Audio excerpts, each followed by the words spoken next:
পাবনার বেড়া উপজেলায় যমুনার ভয়াবহ ভাঙনে বসতভিটা ফসলি জমি হারিয়ে দিশেহারা নদী তীরবর্তী এলাকার বাসিন্দারা। চরম ঝুঁকিতে শিক্ষা প্রতিষ্ঠান সহ বিভিন্ন স্থাপনা, হুমকির মুখে বিদ্যুৎ সাবস্টেশন। দ্রুত কার্যকর ব্যবস্থা না নিলে ব্যাপক ক্ষয়ক্ষতির পাশাপাশি বিদ্যুৎ বঞ্চিত হতে পারে 50,000-এর বেশি মানুষ। তবে ভাঙন প্রতিরোধে ব্যবস্থা নেওয়ার আশ্বাস কর্তৃপক্ষের। এই সাব স্টেশনটির অবস্থান পাবনার বেড়া উপজেলার প্রত্যন্ত গ্রাম চরকল্যাণপুরে। গত কয়েক বছরের ক্রমাগত ভাঙনে চরম হুমকিতে পড়েছে স্টেশনটি। এটি নদীগর্ভে চলে গেলে বন্ধ হয়ে যাবে চরকল্যাণপুর সহ আশপাশের কয়েকটি গ্রামের বিদ্যুৎ সরবরাহ। বিদ্যুৎ সুবিধা থেকে বঞ্চিত হবে 50,000-এর বেশি মানুষ। এরই মধ্যে যমুনার ভাঙনে বিলীন হয়েছে নদী তীরবর্তী শত শত বিঘা ফসলি জমি। বসতভিটা হারিয়ে নিঃস্ব হয়েছে বহু মানুষ।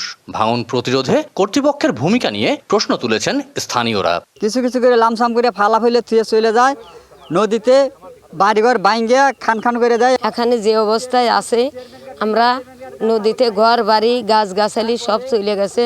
এখন আমরা কটা খাম খুঁটা নিয়ে এরির পার দ্বারা আছি। চরম ঝুঁকিতে শিক্ষা প্রতিষ্ঠান, মসজিদ, কবরস্থান সহ বিভিন্ন স্থাপনা। দ্রুত কার্যকর ব্যবস্থা না নিলে ব্যাপক ক্ষয়ক্ষতির পাশাপাশি বিদ্যুৎ বঞ্চিত থাকতে হবে হাজারো বাসিন্দাকে।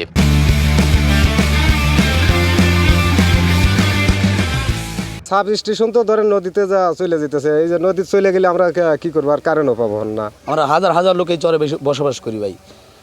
বিদ্যুৎ পাবো না, এই জায়গায় বসবাস করেন কোন জায়গা করবো, নিজের অসহায় ভাই দেবো ভাই। আমাদের সরকারের কাছে দাবি যাতে আমাদের এই নদীটা সুন্দরভাবে বোলাক দিয়ে ভালোভাবে বেঁধে দেয়, যাতে আমরা থাকতে পারি। সাব স্টেশনটির কিছু অংশ ক্ষতিগ্রস্ত হওয়ায় বিদ্যুৎ সরবরাহ ব্যাহত হচ্ছে বলে জানান দায়িত্বপ্রাপ্ত কর্মকর্তারা। তবে ব্যবস্থা নেওয়ার আশ্বাস পানি উন্নয়ন বোর্ডের। অলরেডি 33 কেবি হুকাপের একটা পোল চলে গেছে। আমাদের সাবস্টেশন বর্তমানে 2 ফেজে চলতেছে। 3 ফেজ দিয়ে চলার কথা, তার 2 ফেজে চলতেছে। এই কারণে গ্রাহক পর্যাপ্ত ভোল্টেজ পাচ্ছে না। তারপরও কর্তৃপক্ষ আশ্বাস দিচ্ছে, যদি শুকনো মৌসুম আর কি নদীর পানি কমলে পোলটা স্থাপন করে আর একটা ফেজ চালুর ব্যবস্থা নেবে। যেহেতু এটা গঠিত চর, যেখানে পরিমাণ পার্মানেন্ট ওয়ার্ক করেই এখানে মনে করেন যে আমরা এটা প্রতিরক্ষা করা উচিত। তারপর আমরা অস্থায়ী প্রতিরক্ষামূলক কাজ করে সেই লাইনটা বা বিদ্যুৎ যে ট্রান্সফরমার যেটা আছে বা স্টেশন, সেটাকে আমরা প্রতিরক্ষা করার জন্য আপ্রাণ চেষ্টা চালিয়ে যাচ্ছি। শুধু আশ্বাস নয়, ভাঙন প্রতিরোধে কার্যকর ব্যবস্থা নেওয়ার দাবি স্থানীয়দের। Partha Hasan, DBC news, Pabna.